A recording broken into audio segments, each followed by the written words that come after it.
Hello, welcome to another one of my videos about error coins, and this time we are looking at a 2013 UK 10p, which is in reasonable condition and it looks fairly normal from that side.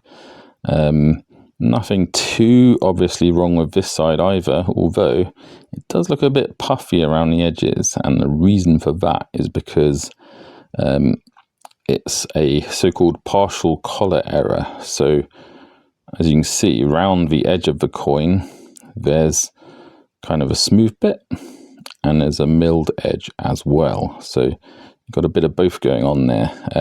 So the reason this happens is because when the blank was struck, the retaining collar, which imparts this milling, wasn't entirely present around the coin. So as the blank is struck, it wants to move outwards to fill up that collar, and the collar actually has the detailing for the reeded edge. So that's how the reeding comes to exist. The blanks don't have that to start with, but because the blank wasn't entirely within the collar, that is why you then got these smooth bits as well, because the metal just kind of flowed outside over the top of the collar, and as a result they have a smooth finish, slightly rounded, but also they extend beyond the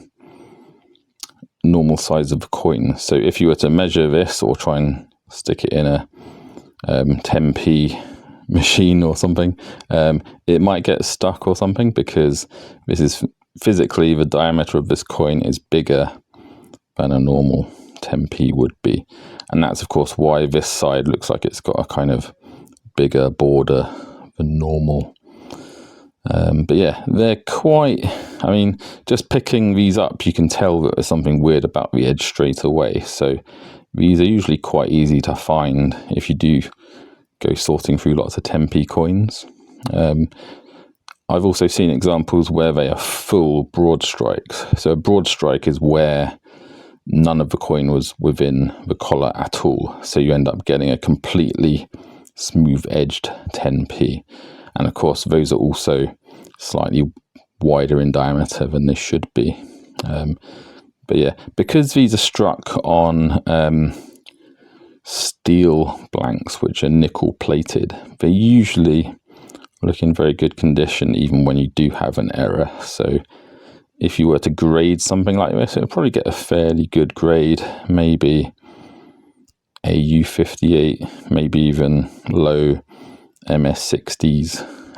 But in a way, it'd be a shame to grade something like this, because the main artifact of this error is of course that edge where you've got the milled bit and the smooth bit right next to it, and once you put this in a slab, you can't really appreciate that very well. So I probably wouldn't bother getting something like that graded.